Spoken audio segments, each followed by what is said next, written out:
Hello बच्चों, तो आज के लेक्चर में हम लोग शुरू करेंगे इलेक्ट्रोस्टैटिक्स।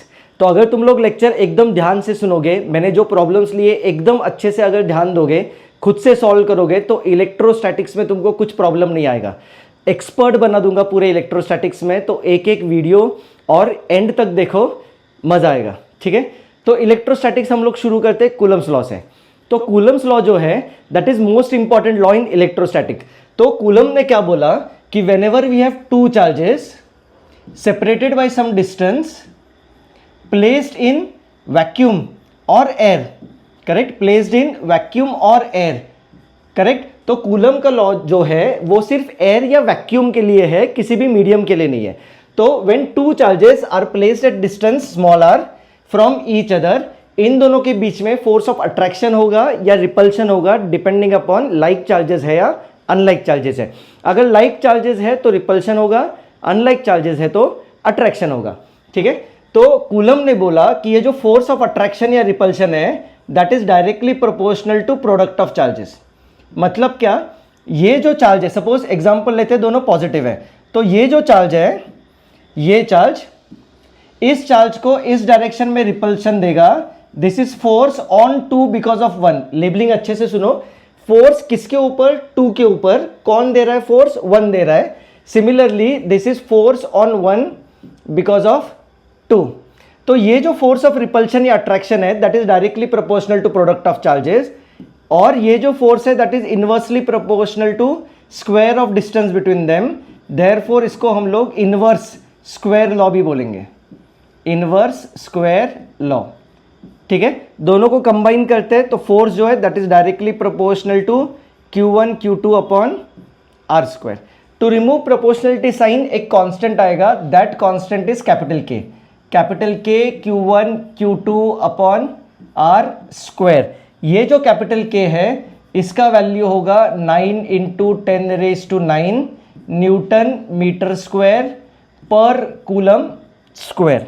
करेक्ट, ये जो K है that is 1/4 pi epsilon naught, where this epsilon naught is called permittivity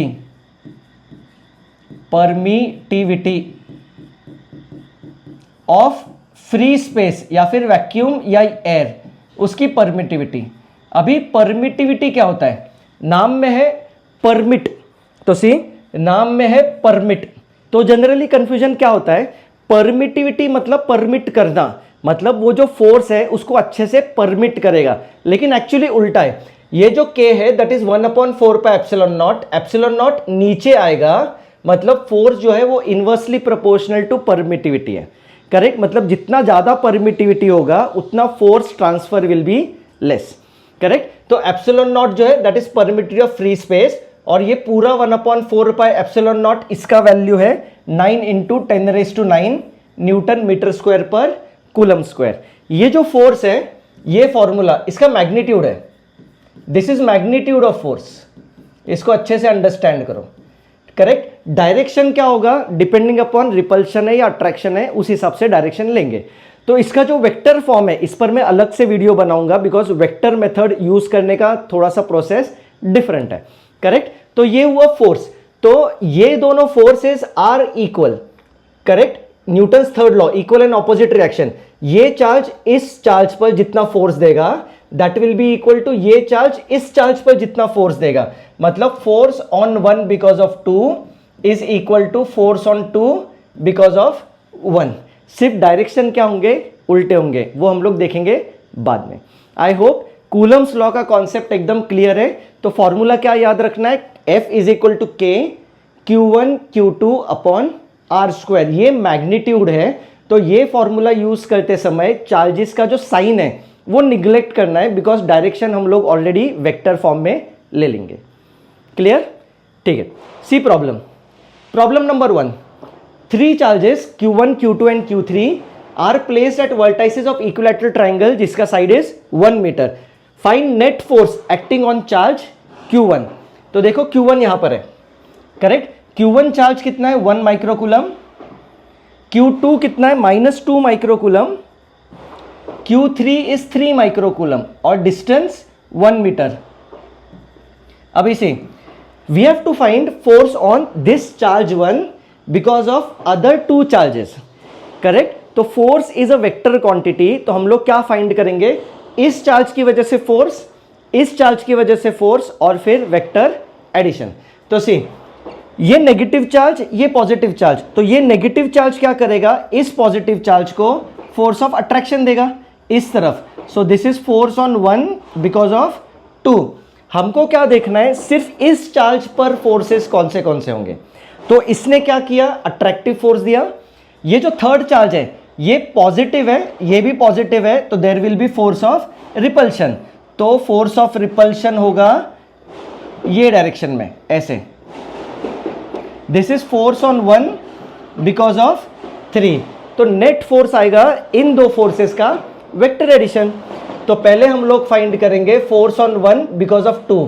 सी, कैसे अप्लाई करेंगे, इन दोनों के बीच का फोर्स है, सो के ये चार्ज इनटू ये charge divided by square of distance between them, इन दोनों के बीच का डिस्टेंस का स्क्वायर। तो ये कितना आएगा, के Q1 Q2 मैग्नीट्यूड्स, मतलब 1 into 2 2 divided by 1। Force on 1 because of 3, ये आएगा के, ये दोनों charges Q1 Q3 upon square of distance between them 1 metre, तो 1 स्क्वायर। तो ये आएगा के, ये चार्ज 3, ये चार्ज 1, तो 3 इंटू 1 3। तो नेट फोर्स जो है इनका वेक्टर एडिशन। तो वेक्टर एडिशन कैसे करेंगे, दो मेथड्स, एक कंपोनेंट्स लेके करो या फिर parallelogram law of vector addition. तो सी, इन दोनों वेक्टर्स के बीच का एंगल क्या आएगा, ये 60 डिग्री है, तो ये जो है ये 120 डिग्री आएगा, करेक्ट। तो parallelogram law of vector addition से आएगा जो नेट फोर्स है that is under root P square plus Q square plus 2 P Q cos theta cos 120, correct.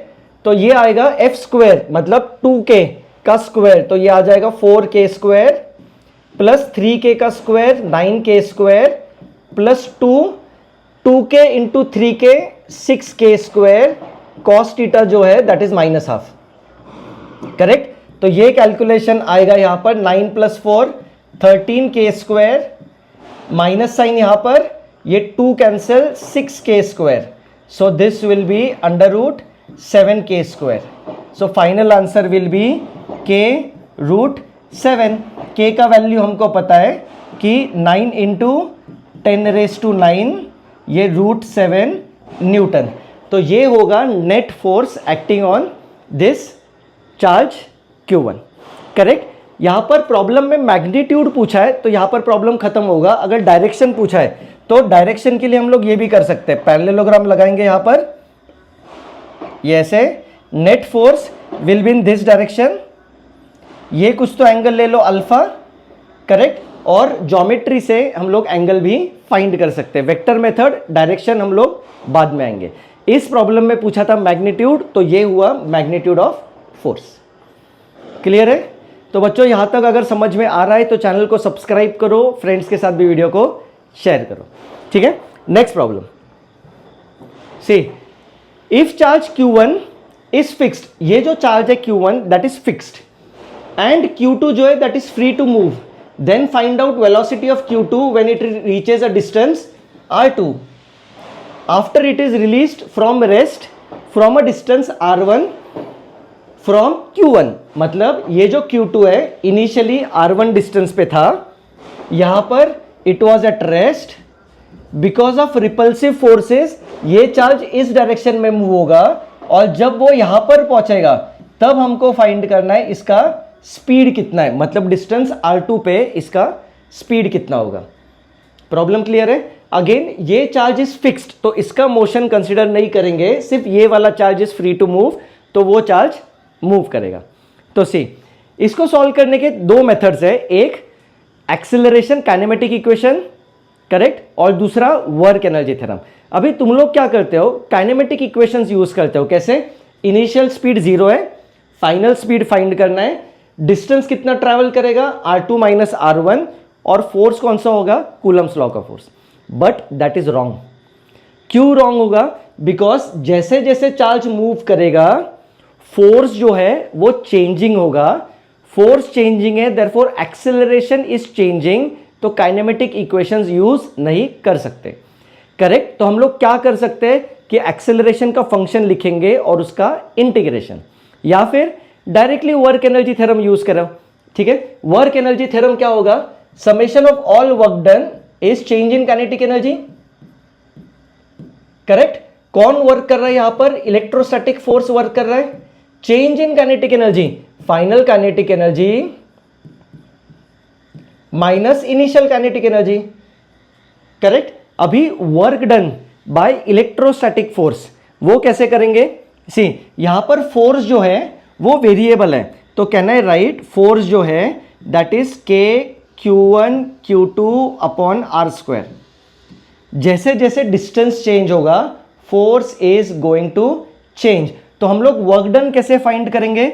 हम लोग पहले स्मॉल वर्क डन फाइंड करेंगे। मतलब अज्यूम करो कि चार्ज यहां पर है, कितने डिस्टेंस पर? आर डिस्टेंस पर।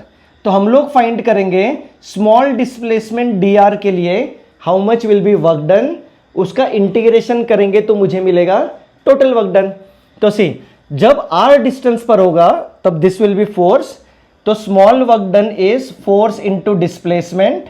फोर्स इस डायरेक्शन में होगा, डिस्प्लेसमेंट भी राइट साइड है, तो वर्क डन इज पॉजिटिव, तो ये आएगा के Q1 Q2 upon R square, so D R upon R square. So total work done will be integration of ये सारे छोटे छोटे वर्क डन, इंटीग्रेशन, तो ये आएगा के Q1 Q2 1 upon R square का इंटीग्रेशन क्या होता है? Minus 1 upon are.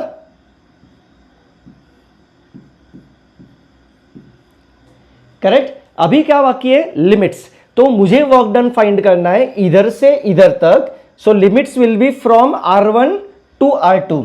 तो लिमिट्स आएंगे R1 से R2, तो limits will be from R1 to R2। देखो सही है बच्चों, अच्छे से देखो सारे प्रॉब्लम्स, इंपॉर्टेंट प्रॉब्लम्स है, कॉन्सेप्ट एकदम क्लियर होगा। तो लिमिट सब्स्टिट्यूट कर देते हैं, तो वर्क डन आएगा माइनस के Q1 Q2, पहले higher limit 1 upon R2 minus फिर lower limit 1 upon R1, minus sign अंदर लो तो ये आएगा के Q1 Q2 1 upon R1 minus 1 upon R2। Substitute कर देते हैं यहां पर। सो वर्क डन की जगह पर के Q1 Q2, एलसीएम ले लो if you want, R2 minus R1 upon R1 R2, ये होगा हाफ mv स्क्वायर, तो v स्क्वायर आएगा 2k Q1 Q2 upon m R1 R2 bracket R2 minus R1, और v आएगा इसका अंडर रूट। समझ में आया? तो यहां पर याद रखो कि जैसे जैसे चार्ज मूव करेगा force is not constant, acceleration is variable, तो हमको इंटीग्रेशन से सॉल्व करना पड़ेगा, काइनेमेटिक इक्वेशंस हम लोग यूज नहीं कर सकते। देख लो अच्छे से प्रॉब्लम को। See next problem, 10 charge particles are kept fixed on X axis. तो ये 10 चार्ज पार्टिकल है, 1 2 3 4 5 6 टिल 10। कहां पे रखा है? ओरिजिन से, ये ओरिजिन है, यहां से 10 मिलीमीटर, 20 मिलीमीटर, 30 मिलीमीटर, और ये जो है ये 100 मिलीमीटर पे। करेक्ट। चार्जेस गिवन है 10 raised to 8, 8 into 10 raised to 8, 27 into 10 raised to minus 8 and so on. हमको फाइंड करना है magnitude of electric force acting on ये 1 coulomb charge which is placed at origin. Correct. तो अभी ये जो 1 कूलम चार्ज है इस पर ये वाला जो चार्ज है 1 रिपल्सिव फोर्स देगा, दूसरा चार्ज रिपल्सिव फोर्स देगा, तीसरा रिपल्सिव फोर्स देगा एंड सो ऑन। तो net force on this 1 coulomb charge will be force because of charge 1 plus force because of charge 2 plus force because of charge 3 and so on till force because of charge 10। देखो सही है? Okay, अभी अच्छे से value substitute कर सकते हैं।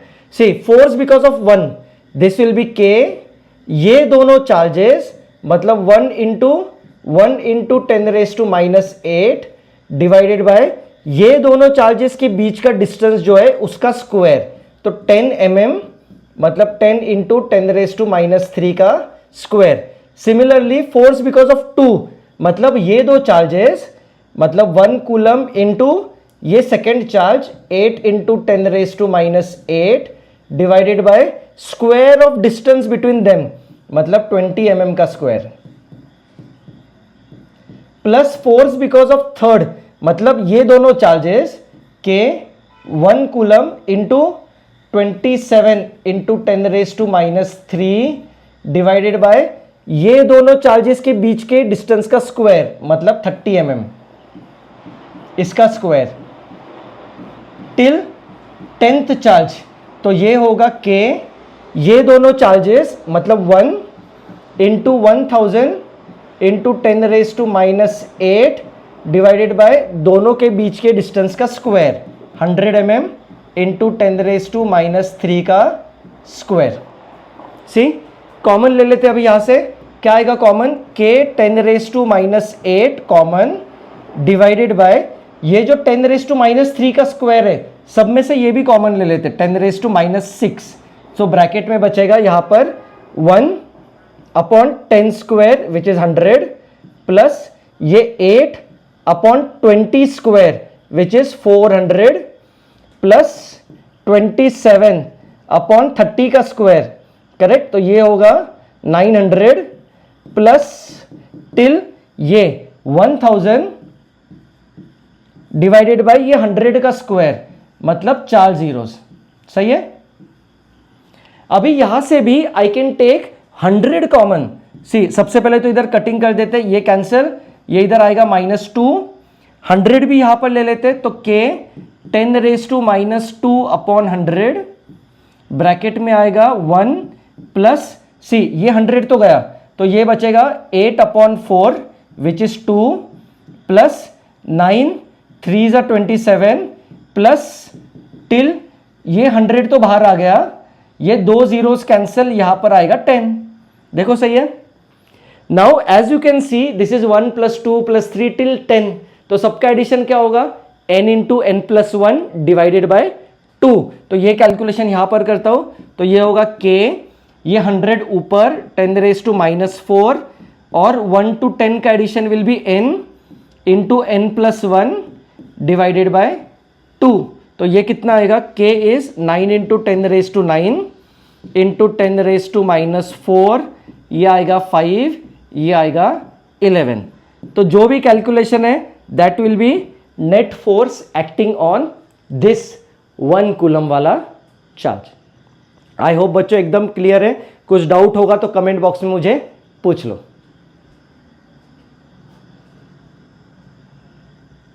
Next problem, a block A charge Q1 this is fixed, second block mass M and charge Q2 this is allowed to move freely on the floor, we have to find range of Q2 का range for which this block will not move। तो इसका force body diagram draw कर लेते हैं। सी ये दोनों charges इनके बीच में आएगा रिपल्शन, तो ब्लॉक बी पे ये डायरेक्शन में आएगा फोर्स ऑफ रिपल्शन, करेक्ट।